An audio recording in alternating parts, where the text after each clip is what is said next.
as management teams around the world continue to acknowledge the growing importance of social, environmental, and governance metrics, I think the idea of being able to just say, I partnered with this biochar production company. I not only avoided or subtracted the amount of CO2, but I also, in my metrics, I can account for how many acres I'm helping to restore as part of our contribution when we manufacture our product X, right? Is that part of the value that the corporate world is now understanding and the general public is demanding? Yes, and that's a really good point, because part of the actual realization of the price of the carbon removal credit is how it has been actually removed and how it's been applied for other layers of good, right? So as companies, what you mentioned was, ESG, environmental, social, governance statement, which are really the carbon footprint or sustainability statements by corporations. These companies are starting to look at really more of a deeper dive into how they would like to decarbonize or even purchase carbon reduction credits and where they come from. So you would get actually a better and higher value for a carbon credit if your final use, for example, also has other advantages. Another layer of benefits, because in Puerto Rico, a tropical island,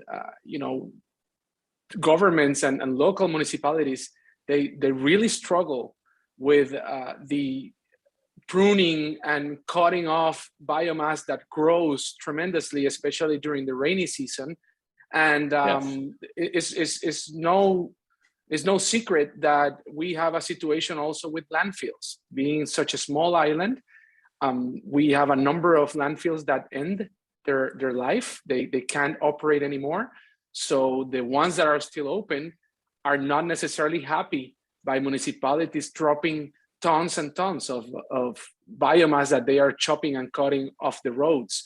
So that's partially why I get so excited with BRI, because we're also addressing that situation where we can just grab that undesired biomass, turn it into something that can help above the ground, but also below the ground. We've been building a bigger and bigger landfills because we generate so much waste as humanity. And I think, just putting something away from everybody's site in a landfill, has worked maybe to some degree up until now. But you still, when you fill a landfill, let's say with biomass, you're still going to ferment and digest that biomass.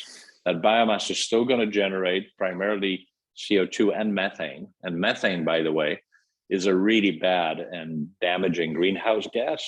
In fact, over the first 14 years of its emission, it's estimated to be 28 times more damaging than CO2. So we want to also get away from that practice, because that's not a sustainable long-term practice.